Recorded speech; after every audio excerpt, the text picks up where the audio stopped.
Sina Lala at Lulu. Tahimik naman dito. Saan ba yung si Dagul? Para naman may maingay. Wala, nandun siya sa, ukay-ukay. First day niya ngayon. Yung trabaho niya. Aba. Ano namang ginagawa niya doon? Trabaho niya doon? Mannequin. Hindi, joke lang. All-around helper daw siya doon. Si Sig kaya kamusta na, no? Grabe din yung nangyari sa kanya, eh. Sana gumaling na siya, no? Oo nga eh. Kahit naman anong gawin niya, wala eh. Wala siyang magagawa eh. Injured talaga eh. Pinanghinaan na nga ng loob eh. Teka nga, bakit lahat ng wala hinahanap mo?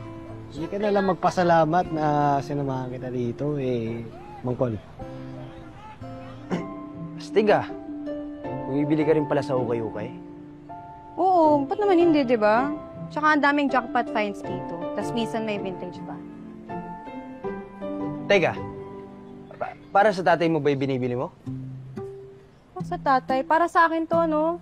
Maliitero ka talaga minsan eh, no? Nakakainis ka mo. Uy, hindi kita nilalait. Ang ibig ko lang sabihin, parang mas bagay sa'yo yung...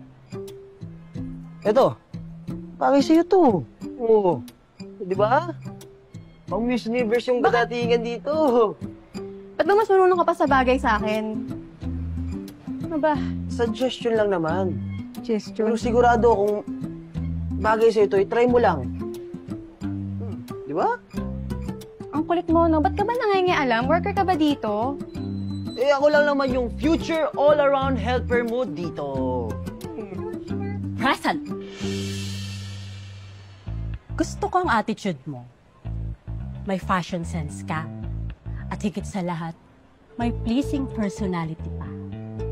Tanggap ka na! Talaga po? Thank you po! Sigurado hindi kayo magsisisi. Hindi kayo magsisisi. Tataray ko po talaga yung kaya ko. Maraming salamat po, miss. Salamat po. Salamat po. Thank you.